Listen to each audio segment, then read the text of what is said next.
சைதாப்பேட்டை எனக்கு புதிதல்ல. சைதாப்பேட்டைக்கு வந்தவுடனே இங்கு நடந்த சம்பவங்கள் எல்லாம் எனக்கு நிலநாடி கொண்டிருக்கின்றன. ஒன்று, இங்கு அம்மா உணவகத்தில் வந்து நான் உணவருந்திய ஒரு நாள். அது மட்டுமல்லாமல் சைதைக்கு வருகை தந்து இங்கே ரயிலிலே ஏறி நுங்கம்பாக்கம் ரயில் நிலையத்தில் இறங்கி லைலா கல்லூரிக்கு சென்ற மாணவன். ஆக சைதை பகுதி எனக்கு மிகவும் தெரிந்த பகுதி, பழகிய பகுதி என்று சொல்வதில் நான் பெருமை கொள்கின்றேன். தமிழகத்தில் அமைந்திருக்க கூட்டணி பற்றி முதலில் சொல்லி உங்களுக்கு தெரிந்த கருத்துக்களையும் தெரியாத கருத்துக்களையும் பதிவு செய்து எதற்காக இந்த தேர்தலில் நாம் வெற்றி பெற வேண்டும், மத்தியிலே ஒரு சிறந்த ஆட்சி எதற்காக அமைய வேண்டும் என்ற கருத்துக்களை மட்டும் பதிவு செய்து நான் விடைபெற ஆசைப்படுகின்றேன்.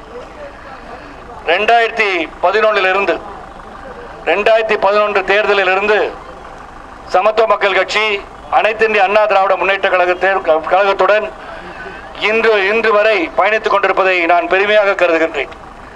தனித்து போட்டி என்ற ஒரு எண்ணத்தில் நாங்கள் பயணிக்க துவங்கிய போது கூட 8 ஆண்டுகள் நீங்கள் அனைத்து இந்திய அண்ணா திராவிட முன்னேற்ற கழகத்துடன் புரட்சி தலைவியுடன் பயணித்திருக்கிறீர்கள். இந்த முறை புரட்சி தலைவி இல்லாத ஒரு தேர்தலை சந்திக்க இருக்கின்றோம். அனைவரும் ஒன்று சேர்ந்திருக்கின்றோம். மத்தியிலே சிறந்த ஆட்சி அமைய இருக்கிறது. நீங்களும் எங்களுக்கு ஆதரவு தர வேண்டும் என்று கேட்டவுடனேயே நாங்கள் அதற்கு ஆதரவு தெரிவித்த ஒரு காரணம், முதல் முக்கிய காரணம் புரட்சி தலைவி அவர்கள் தான் என்பதில் நான் பெருமை கொள்கின்றேன். ஆக சிறந்த ஒரு ஆட்சியாளராக தமிழகத்தில் உள்ள அனைத்து மக்களையும் ஏழை பணக்காரர் என்ற பாகுபாடு இல்லாமல் சமதர்வ சமுதாயத்தை படைத்திட பாகுபாடுகளை களைந்து அனைவரும் சிறப்பாக வாழ வேண்டும், எல்லாரும் எல்லாமும் பெற வேண்டும் என்ற அடிப்படையிலே மக்களுக்காக நான் என்ற கருத்தை கொண்டு சிறந்த முறையிலே ஆட்சி புரிந்தவர் தான் புரட்சி தலைவர் என்பதை நாம் என்னாலும் மறக்க முடியாது. அவர்கள் விட்டு சென்ற பணியை அன்பு அண்ணன் நமது முதல்வர் எடப்பாடி பழனிசாமி அவர்கள் சிறந்த முறையிலே தலைவி இல்லாத ஒரு இயக்கத்தை சிறந்த முறையிலே செயல்படுத்தி இன்று ஒரு மெகா கூட்டணி அமைத்திருக்கிறார் என்று சொன்னால் அது அனைத்து இந்திய அண்ணா திராவிட முன்னேற்ற கழகத்துக்கு கிடைத்த முதல் வெற்றி என்றுதான் சொல்ல முடியும். ஆக இந்த கூட்டணியை சந்தர்ப்பாத கூட்டணி என்று எதிர்கட்சி தலைவராக சட்டையை கிழித்துக் கொண்டு வந்த ஸ்டாலின் அவர்கள் சொல்லியிருக்கிறார்கள். அந்த சந்தர்ப்போத கூட்டணியை பற்றி அவர்தான் பரிசீலித்துக் கொள்ள வேண்டும். அவர்கள் கூட்டணியில் இருப்பவர்கள் யார் என்று சிந்தித்து பார்க்க வேண்டும்.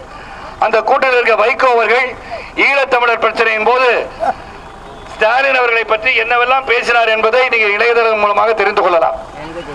ஆக சந்தர்ப்போத கூட்டணி என்னவென்று சொன்னால், நீங்கள் சந்தர்ப்பத்தை எதிர்பார்த்திருக்கின்ற ஒரு கூட்டணி. அதாவது ஒருவேளை காங்கிரஸ் மீண்டும் ஆட்சிப்பீடத்தில் கனவில் தான் நடக்கும், ஆட்சிப்பீடத்தில் அமர்கின்ற ஒரு நிலை உருவாகிவிட்டால் அங்கு மறுபடியும் அன்று கலைஞர் அவர்கள் சென்று அமர்ந்து அவருக்கு தேவைப்பட்ட மத்திய அமைச்சரை பதவியெல்லாம் வாங்கி வந்தார். அப்படிப்பட்ட பதவியை நாமும் வாங்கிவிடலாம் என்ற எண்ணத்திலே ஸ்டாலின் அவர்கள் பயணித்துக் கொண்டிருக்கிறார்கள் நினைக்கின்றேன். 2004 145 இடங்கள் காங்கிரஸ் வெற்றி பெற்றது. 2009 206 இடங்களில் காங்கிரஸ் வெற்றி பெற்றது. ஆனால் கூட்டணி ஆட்சி அமைத்து அனைவரும் நெருக்கடி கொடுக்கின்ற நிலைமை உருவாக்கி பேசாத ஒரு பாரத பிரதமரை உருவாக்கிய பெருமை காங்கிரஸ் கட்சி கொண்டு மன்மோகன் சிங் அவர்களை. ஆக அனைவரும் நெருக்கடி கொடுத்தார்கள். அவரவர்களுக்கு ஒரு அமைச்சரவை, ஆட்சியை சிறப்பாக நடக்க விடாமல் தீட்டுகின்ற திட்டமெல்லாம் மக்களுக்கு சென்றடையாமல் செய்தது யார்? அது காங்கிரஸ் ஆட்சி தான். ஆகவேதான் காங்கிரஸ் ஆட்சி மீண்டும் மத்தியிலே வரக்கூடாது என்ற எண்ணத்தில் தான் இந்த கூட்டணி மெகா கூட்டணி அமைந்திருக்கிறது என்று சொன்னால் அது மிகையாகாது.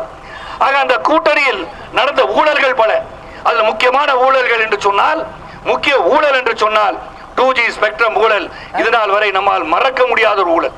1,76,000 கோடி. அதுதான் இங்க அது எதுக்காக அந்த பணம் அப்படின்னு சொல்லி பார்த்தா, ராகுல் காந்தி அவர்கள் அறிவித்திருக்கிறார்கள் 6,000 ரூபாய் கொடுக்கிறாங்க. வறுமை கோட்டுக்கு கீழ் உள்ளவர்களுக்கு 6,000 ரூபாய், 12 மாசத்திற்கு 72,000 ரூபாய்.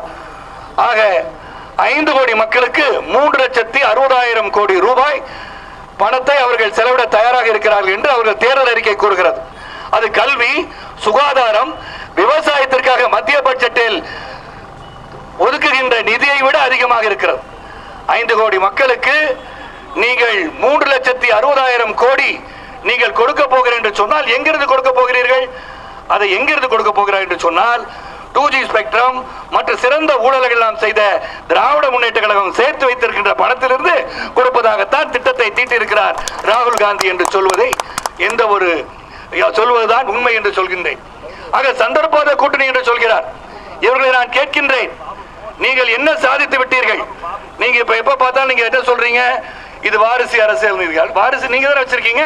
உதயநிதி ஸ்டாலின் யாரு? வாரிசு தானே. வாரிசு என்பது தவறில்லை. என் மகன், நான் ஒரு பெரிய முதலாளியா இருந்தனா ஒரு நிறுவனத்தை நடத்தி கொண்டிருக்கிறேன் என்று சொன்னால் அந்த நிறுவனத்தை சிறப்பாக நடத்துவதற்கு என் மகன் ஆர்வம் காட்டினால், அவனுக்கு அதுக்கு தகுதி இருந்தால், ஆற்றல் இருந்தால், திறமை இருந்தால் நிச்சயமாக அவனை நடத்துவதற்கு என்ன தவறு? அதை செய்வதில் தவறில்லை. அப்படி பார்த்தா எல்லாரும் தான் வாரிசு. அப்ப வாரிசே இருக்கக்கூடாதா? அந்த காலத்து மகாராஜாக்கள் எல்லாம் வாரிசை தேடி அழைத்தார்களே, எதற்காக வாரிசு? குடிமகன் யாரையும் ஆட்சி பீடத்தில் அமர்த்திருக்கலாமே. ஆக வாரிசு எப்ப இருக்கக்கூடாதுன்னா, தகுதி இல்லாதவர்களை அமர்த்த விடக்கூடாது. தகுதி இருந்து உழைப்பு இருந்தால் அவர் நிச்சயமாக அவர் வருவதற்கு, உங்களை போல் என்னை போல் வருவதற்கு வாய்ப்பளிக்க வேண்டும் என்பதனுடைய கருத்து என்பதை நான் தெரிவித்துக் கொள்கின்றேன். இங்கு நான் சொல்ல வேண்டியது என்ன, முக்கியமாக நான் சொல்ல வேண்டியது என்னன்னா, இங்கே 90 வேட்பாளர் ஜெயவர்தனை பற்றி பேச வேண்டும். படித்தவர், பண்புள்ளவர், மருத்துவர், இந்த தொகுதிக்காக பாடுபட்டிருக்கிறார்கள். பாராளுமன்றத்தில் குரல் ஒலித்துக் கொண்டே இருந்திருக்கிறது. ஆக இந்த தொகுதியை பற்றி, தொகுதியை சார்ந்த மக்களுக்கு என்ன தேவைப்படுகிறது, சிப்பட்டை தடுத்து நிறுத்திருக்கிறார் என்று சொன்னாலே அது மிகப்பெரிய ஒரு விஷயம்.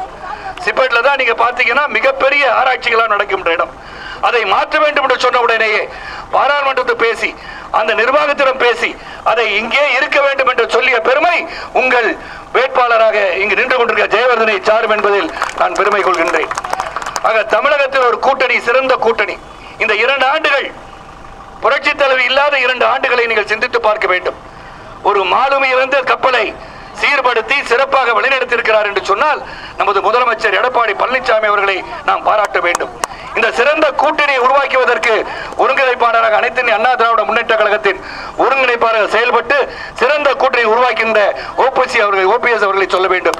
ஆக ஒற்றுமையாக இருந்து பல்வேறு கருத்துக்கள் கொண்ட இயக்கமெல்லாம் ஒன்று சேர்ந்திருக்கின்ற இந்த கூட்டணியிலே, கொள்கை அடிப்படையிலே, கோட்பாடு அடிப்படையிலே, தங்கள் கருத்துக்களின் அடிப்படையிலே பல்வேறு கருத்துக்களை பதிவு செய்கின்றவரெல்லாம் ஒன்று சேர்ந்திருக்கிறார்கள் என்று சொன்னால் அதுக்கு ஒரே ஒரு காரணம் தான், மத்தியிலே ஒரு வலிமையான ஆட்சி அமைய வேண்டும். தொங்கு பாராளுமன்றம் இல்லாமல் சிறந்த ஒரு ஆட்சி அமைய வேண்டும் என்று சொன்னால் அது பாரதிய ஜனதா கட்சியின் பாரத பிரதமராக திகழ்ந்து கொண்டிருக்கின்ற மோடி அவர்களால் தான் சிறந்த ஒரு ஆட்சியை உருவாக்க முடியும் என்பதை தெல்ல தெளிவாக எடுத்துரைப்பதுதான் இந்த மெகா கூட்டணி. புல்வாமா பற்றி உங்களுக்கு தெரியும், பயங்கர தாக்குதல் உடனடியாக நம்ம தாக்கி இருக்கின்றோம். ஆக நாடு இருக்கின்ற சூழலிலே மக்கள் சிறப்பாக இருக்க வேண்டும் என நல்ல ஆட்சி வர வேண்டும், பாதுகாப்பாக இருக்க வேண்டும் என்றால் நல்ல ஆட்சி இருக்க வேண்டும். நல்ல ஆட்சி இருக்க வேண்டும் என்றால் அது கூட்டணி ஆட்சியாக இல்லாமல் ஒருவர் சிறந்த ஒரு மெஜாரிட்டியில் ஜெயிக்கும் போது சிறந்த ஆட்சி அமைக்க முடியும்.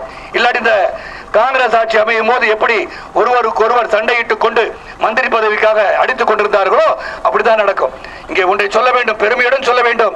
50 பாராளுமன்ற உறுப்பினர்கள் மேல் சபையிலும் லோக்சபாவில் இருக்கும் போது 50 பாராளுமன்ற உறுப்பினர் இருக்கும் போதும் மந்திரி பதவியிலே பதவி வைக்காத ஒரு இயக்கம், சுயநலமில்லாத ஒரு இயக்கம் அனைத்து இந்திய அண்ணா திராவிட முன்னேற்ற கழகம் என்பதை மனதில் வைத்துக் கொள்ள வேண்டும். ஆக சிறந்த ஒரு இயக்கமாக புரட்சி தலைவி அவர்கள் விட்டுச் சென்ற பணிகள் எல்லாம் நிறைவேற்றுவதற்காக மத்தியிலும் மாநிலத்திலும் சிறந்த ஆட்சி நடைபெறுவதற்காக இங்கு நமது வேட்பாளர், உங்கள் வேட்பாளர், அனைத்து இந்திய அண்ணா திராவிட முன்னேற்ற கழகத்தின் வேட்பாளர், உங்கள் அனைவரின் ஆதரவு பெற்ற வேட்பாளர், பாரதிய ஜனதா கட்சியின் ஆதரவு பெற்ற வேட்பாளர், தேமுதிகவின் ஆதரவு பெற்ற வேட்பாளர், பாமகவின் ஆதரவு பெற்ற வேட்பாளர், தமாகவின் ஆதரவு பெற்ற வேட்பாளர், புதிய தமிழகம், புதிய நீதி கட்சி, புதிய புரட்சி பாரதம், சமத்துவ மக்கள் கட்சி என்ற அனைத்து கட்சியின், இந்த கூட்டணி சார்ந்த அனைத்து கட்சியின் சகோதர கட்சியின் அனைவரின் ஆதரவையும் பெற்ற நமது வேட்பாளர் ஜெயவர்தன் அவர்கள் படித்தவர், பண்புள்ளவர், சென்ற முறை கொடுத்த வாக்குறுதியை நிறைவேற்றி இருப்பவர், மேலும் அந்த நிறைவேற்ற பல வாக்குறுதியை கொடுத்த நிறைவேற்ற இருக்கிறது. நிச்சயமாக உங்களுக்காக உண்மையாக, நேர்மையாக, தொலைநோக்கு சிந்தனையுடன் உழைக்கக்கூடிய ஒரு நல்ல ஒரு வேட்பாளரை தான் அனைத்து அண்ணா திராவிட முன்னேற்ற கழகம் சுட்டிக்காட்டியிருக்கிறது. இவரை தான் புரட்சி தலைவி அவர்களும் சுட்டிக்காட்டிய வேட்பாளர். ஆக இரட்டை இலை சின்னத்தில் வாக்களித்து அமோக வெற்றி பெற செய்து எதிர்த்து நிற்பவர் அனைவரையும் டெபாசிட் இழக்க செய்யுமாறு தாழ்மையுடன் கேட்டுக்கொண்டு